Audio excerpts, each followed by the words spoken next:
जय हिंद दोस्तों। Iran Israel war के बीच में अमेरिका और पूरी दुनिया इस टाइम पे बहुत ज्यादा परेशान हो चुकी है। ईरान के द्वारा अमेरिका को ये धमकी दी जा रही है कि यदि अमेरिका हमारी शर्तों पे नहीं झुका तो हम अमेरिका के सामने ये सीज फायर वाला जो ढोंग है वो बिल्कुल खत्म कर देंगे। ईरान के जो ये मुश्तबा खेमनेई है, इनके द्वारा आज तक इस तरह की कभी धमकी दी नहीं गई थी, लेकिन इन्होंने अब सिर्फ अमेरिका और इजराइल को ही नहीं पूरी दुनिया को ये धमकी दी है कि यदि हमारे अनुसार नहीं हुआ तो अब पूरी दुनिया इसका खामियाजा भुगतेगी। ये कौन सी ऐसी धमकी है जिसके बारे में सारी दुनिया के अंदर डर का माहौल बना हुआ है? ईरान ने ऐसा कौन सा एक गेम प्लान खेला है जिसकी वजह से आज इजराइल और अमेरिका दोनों ईरान के सामने कुछ भी नहीं है? और ईरान की इस डील की वजह से, ईरान के द्वारा ये सब कुछ जो काम किया जा रहा है, जिसकी वजह से भारत और रसिया इन दोनों को भारी मात्रा में फायदा हो रहा है, जिसमें यूं कहें कि इंडिया जो है बहुत ज्यादा बेनिफिट लेकर के जा रहा है, साथ में रसिया को भी फायदा बहुत बड़ा हो रहा है। आखिर ये सब कुछ क्या घटना है, इसके बारे में आज हम जानने वाले हैं। दूसरी बात, थोड़े दिन पहले की एक खबर है, जब आपको याद होगा ईरान के द्वारा 6 कंडीशंस रखी गई। किसके सामने? अमेरिका के सामने, कि यदि अमेरिका हमारी इन 6 कंडीशन को मान लेगा तो हम सीज फायर कर लेंगे, हम जो ये युद्ध है उसको खत्म कर लेंगे। अमेरिका ईरान की 6 बातें मानने की बजाय ईरान के सामने उसने 15 सूत्री जो कार्यक्रम है वो रख दिया। अमेरिका का कहना है कि यदि ईरान हमारी ये 15 बातों को मान लेगा तो हम सीज फायर कर लेंगे। वहीं ईरान का कहना है यदि अमेरिका हमारी इन 6 बातों को मान लेगा तो हम सीज फायर कर लेंगे। प्रॉब्लम ये क्रिएट हो रही है, ईरान के अंदर कोई ऐसा हेड बचा नहीं है जिसके साथ में मिलकर के सीज फायर की बात की जाए। मुश्तबा खेमनेई सामने इतने नहीं आ पा रहे हैं। दूसरी बात, ईरान के अंदर जो ये 6 कंडीशन दी जा रही है, ये कोई ईरान की तरफ से नहीं दी गई, ये दी गई है हिजबुल्लाह की तरफ से। हिजबुल्लाह कौन है? वही ईरान का प्रॉक्सी। अमेरिका का कहना है कि मान लीजिए हमने आपकी 6 कंडीशन मान भी ली, तो फिर क्या गारंटी है कि आप डबल से युद्ध नहीं करोगे? क्योंकि आपकी तरफ से कोई लिखित जानकारी जो एक मेन व्यक्ति है उसकी तरफ से तो दी नहीं जा रही है। ये सब कुछ किया जा रहा है तो आपके प्रॉक्सीज की तरफ से, तो हम आपकी ये बात मान नहीं सकते। इसी तरह से ईरान का कहना है कि हम आपकी 15 शर्तें क्यों मान ले? अगर आप हमारी 6 शर्तें नहीं मानोगे तो क्या गारंटी है कि आप आने वाले समय में इजराइल और आप दोनों मिलकर के हमारे ऊपर फिर से हमला नहीं करोगे?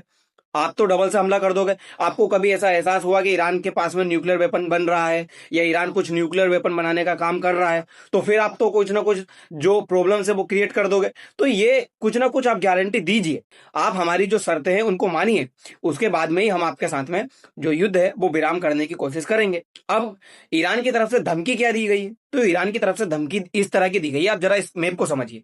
ये जो आपको रास्ता दिख रहा है ये है स्ट्रेट ऑफ हॉर्मुज। यहां से दुनिया का 20% के आसपास जो है व्यापार होता है। अब ये रास्ता जब से ब्लॉक किया गया है तो बहुत सारे जो जहाज है वो इस एरिया में फंसे हुए हैं। एशिया के पूरा जो माल है वो इसी रास्ते से होकर गुजरता है। अब इस रास्ते से होकर नहीं गुजर रहा है, जिससे एशिया के अंदर काफी ज्यादा प्रॉब्लम क्रिएट हो रही है।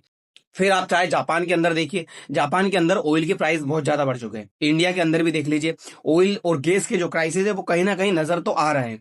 अब ये प्रॉब्लम क्रिएट क्यों हो रही है? तो प्रॉब्लम क्रिएट इसीलिए हो रही है कि ईरान की तरफ से ये जो स्ट्रेट ऑफ हॉर्मुज है ये ब्लॉक की गई। अब स्ट्रेट ऑफ हॉर्मुज के ऊपर ईरान का कब्जा है। दूसरी तरफ आप एक बात को समझिएगा, ईरान एक बिना न्यूक्लियर पावर कंट्री है, ईरान के पास में न्यूक्लियर पावर नहीं है, लेकिन इजराइल और अमेरिका वो कंट्री है जिनके पास में बहुत ज्यादा पावर है। अमेरिका तो ऐसा कंट्री है जिसके पास में सऊदी अरब, यूएई, ओमान, कुवैत, इधर जॉर्डन, इराक, हर जगह पे, मतलब आप मिडिल ईस्ट में कहिए, हर जगह पे उसके पास में एयरवेज बने हुए हैं। वो चाहे तो इन सारे कंट्रीज को काउंटर कर सकता है, लेकिन फिर भी वो स्ट्रेट ऑफ हॉर्मुज को खुलवा नहीं पा रहा है। तो आप थोड़ा सा ये अनुमान लगाइए कि यदि ईरान के ऊपर सैंक्शंस नहीं लगे होते या ईरान को इस तरह से अमेरिका ने नहीं रोका होता तो आज ईरान कितना आगे होता। क्या अमेरिका से ईरान डरता? सोचिए, आज इस सिचुएशन में भी ईरान इन सारे कंट्री को मजा चखा रहा है, अमेरिका के सामने घुटने नहीं टेक रहा है, अमेरिका को मजबूर कर रहा है कि वो उनकी शर्तों को माने। अगर इसके ऊपर ये सैंक्शंस नहीं लगे होते तो सोचिए कितना पावरफुल कंट्री बन सकता था। ईरान के पास इतनी ज्यादा जो वेपन्स है वो आ चुके हैं। हालांकि ऐसा नहीं है कि ईरान की तरफ से ब्लैक में कोई ऑयल वगैरह बेचा नहीं गया होगा, उसने चाइना को भी ऑयल बेचा, भारत को भी बेचा, जो और बहुत सारे कंट्रीज है उनको इस तरह का ऑयल बेचा है ब्लैक में, लेकिन सस्ता बेचा ना, इतना महंगा नहीं बेच पाया। उसके बाद भी आप सोचिए कितनी ज्यादा मिसाइल वगैरह बन चुकी है उसके पास में कि वो अमेरिका जैसों को बेसी, मतलब कुछ समझ ही नहीं रहा है, अमेरिका जैसों की बात ही नहीं मान रहा। अमेरिका यहाँ पे कह रहा है कि मैं सीज फायर करने को तैयार हूँ, ईरान कह रहा है हम तो युद्ध करने को तैयार है, हम और युद्ध करना चाहते हैं। आज 30 दिन से ऊपर हो गए लेकिन फिर भी ईरान जो है पीछे नहीं झुक रहा, तो कहीं ना कहीं बहुत बड़ी प्रॉब्लम क्रिएट हो चुकी। अब ईरान की तरफ से एक और धमकी बड़ी दी गई, तो धमकी ये दी गई कि आपको ये दिख रही होगी, ये रहा इधर रेड सी, ये रेड सी जिस रास्ते से होकर के आ रहा है ये रही सुएज कैनाल, और सुएज कैनाल से नीचे आप देखिए ये एरिया छोटा सा आपको दिख रहा होगा दरवाजा, जिसका नाम है बाब अल मंदेब। ये बाब अल मंदेब के पास में ईरान की तरफ से बड़ा गेम खेला गया है। बड़ा गेम कैसा खेला गया है? इस एरिया में ईरान के प्रोक्सी है। प्रोक्सी कौन है? वो है हुती। हुती ने अभी तक कोई भी हमला नहीं किया था। हुती अब तक शांत बैठे हुए थे, इस युद्ध में कोई भी अटैक नहीं किया जा रहा था। लेकिन अब हुती की तरफ से इजराइल के ऊपर जो है बैलिस्टिक मिसाइल दाग दी गई है। हालांकि इससे नुकसान कुछ हुआ नहीं है, लेकिन ये हमला हुती की तरफ से कर दिया गया। अब प्रॉब्लम क्या है? अब हुती भी जो है एक्टिव हो चुके हैं। तो अमेरिका जिस तरह से ईरान के साथ में या इस रास्ते पर लेकर के परेशान था, अब इस रास्ते को लेकर भी परेशान हो जाएगा। ये रास्ता यदि ब्लॉक कर दिया गया हुतियों की तरफ से, और हुती तो करेंगे क्योंकि इस रास्ते से आप निकलोगे हुती आपके ऊपर हमला करेंगे या तो लूट लेंगे। हुती के पास में कोई पैसे वगैरह नहीं आते हैं, लेकिन जो ये है ना, इस रास्ते से जो भी जाता है उनको लूट लेते हैं, तो उनके पास ये पैसे वगैरह आ जाते हैं, जिससे इनके पास ये हथियार ये सब कुछ चीजें हैं, और ईरान का ये सपोर्ट कहीं ना कहीं करते रहते हैं। तो इस रास्ते में बहुत बड़ी प्रॉब्लम क्रिएट होने वाली है। अब सोचिए, ये जो रास्ता है, इस रास्ते से पहले देखिए आप, जो हॉर्मुज वाला था, इससे एशिया के अंदर पूरी जो एनर्जी है वो सप्लाई हो रही थी। तो अब एशिया के ये पूरे कंट्री जो है ये प्रॉब्लम्स में क्रिएट हो चुकी है इनके अंदर। इनके देश के अंदर जो महंगाई है वो बढ़ने लगी है, गैस और ऑयल पहुंच नहीं रहा है, जिससे बहुत बड़ी प्रॉब्लम ये सारे कंट्री झेल रहे हैं। अब ये जो रास्ता ब्लॉक होगा, इस रास्ते के ब्लॉक होने से होगा क्या?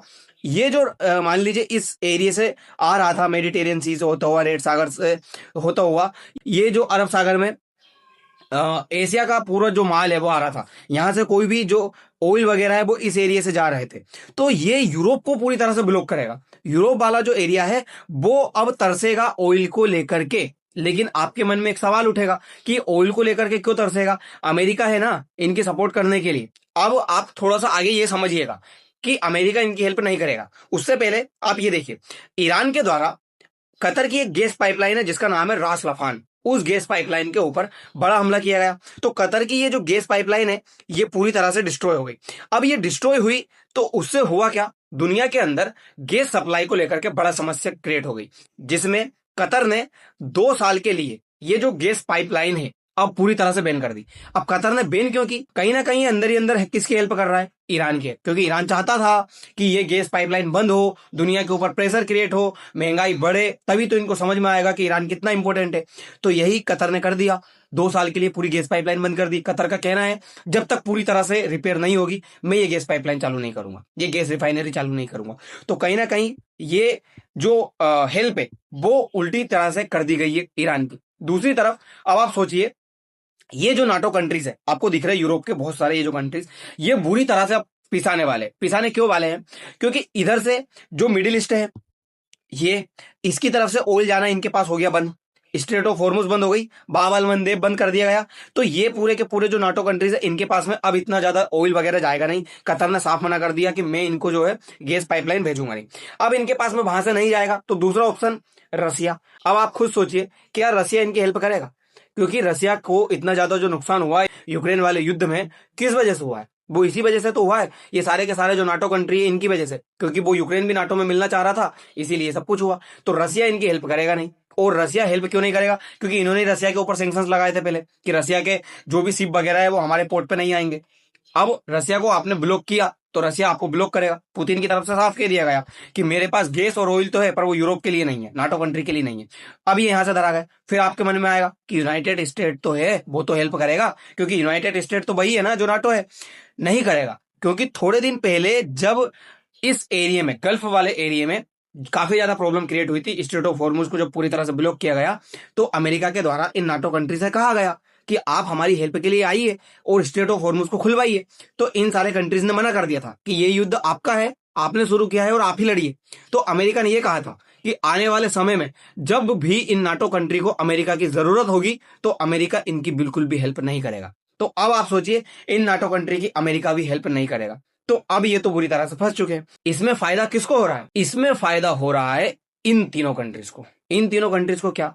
चाइना जो है ईरान के साथ में ब्लैक में बहुत सारा ऑयल परचेस कर रहा है। चाइना के पास में ऑयल की कोई कमी नहीं आने वाली। ईरान जो है चाइना को ऑयल बेचता रहेगा और चाइना ईरान से ऑयल खरीद के अपना जो रोजमर्रा की जिंदगी है वो बढ़िया चलाता। दूसरी तरफ ये दोनों कंट्री को देखिए, अभी थोड़े दिन पहले का ट्रंप के द्वारा एक स्टेटमेंट दिया गया था।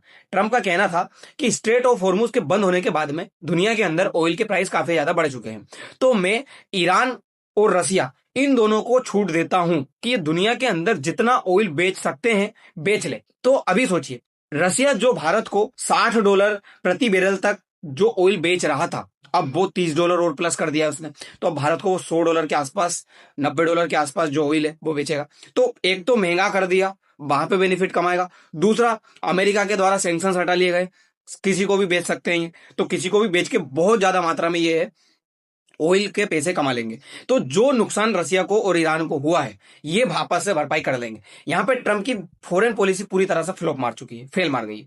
दूसरी तरफ आप सोचिए, भारत के जो जहाज स्ट्रेट ऑफ हॉर्मुज में फंसे हुए हैं, सिर्फ भारत के नहीं फंसे, दुनिया के बहुत सारे जो कंट्रीज उनके फंसे हुए हैं, लेकिन ईरान उनको निकलने नहीं दे रहा है। ईरान ने सिर्फ चाइना और इंडिया के ही जहाज है वो निकलने की बात कही है, अब जापान की भी कह दी है कि वो निकल सकता है।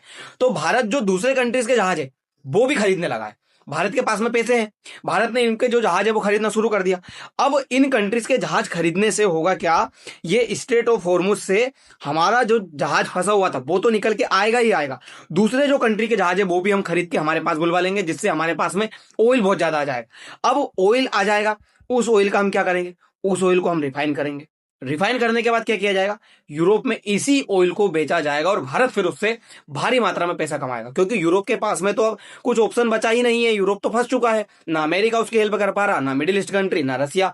तो ये इसके पास कोई ऑप्शन है नहीं, इसके पास ऑप्शन है तो अब वो या तो वो भारत से खरीदे या चाइना से खरीदे, यही उसकी मदद करेंगे। चाइना उसकी मदद करेगा नहीं, क्योंकि वो रसिया की तरफ ज्यादा बैठता है। भारत को किसी से इतना लगाव है नहीं, भारत जो है न्यूट्रल रहता है हर सिचुएशन में। तो भारत अपने यहाँ पे डीजल पेट्रोल इनका रिफाइन करेगा, खुद की जरूरत की पूर्ति तो करेगा ही करेगा, अब यूरोप को भी बेचेगा। भारत भारी मात्रा में स्टेट ऑफ हॉर्मुज से अपना ऑयल बुलवा रहा है, भारत के अंदर ऑयल की कोई कमी आने वाली नहीं है। आप बिल्कुल भी पैनिक नहीं होइएगा, जो भी सिचुएशन चल रही है सब कुछ अच्छा होगा भारत के साथ में। तो ऐसी कोई सिचुएशन नहीं है कि भारत पीछे जाएगा, भारत के साथ में प्रॉब्लम्स क्रिएट होंगी। कुछ पैनिक वगैरह किए जा रहे हैं, ये देश के लोगों के द्वारा ही भारत के अंदर पैनिक क्रिएट किए जा रहे हैं, ताकि भारत की जो इकोनॉमी है वो थोड़ी सी गड़बड़ हो, सरकार के ऊपर बदनामी हो, जिससे सरकार को गिराया जा सके। तो ये कुछ कोशिशें की जा रही है, लेकिन भारत सरकार को प्रॉब्लम नहीं होगी। हमारे ये जो प्लान है बहुत अच्छे से सक्सेसफुल होने वाला है। तो दोस्तों अब देखना ये होगा ये युद्ध और कितना चलता है और कब खत्म होता है। दोस्तों फिलहाल के लिए इतना ही, मिलते हैं अगली वीडियो में, धन्यवाद।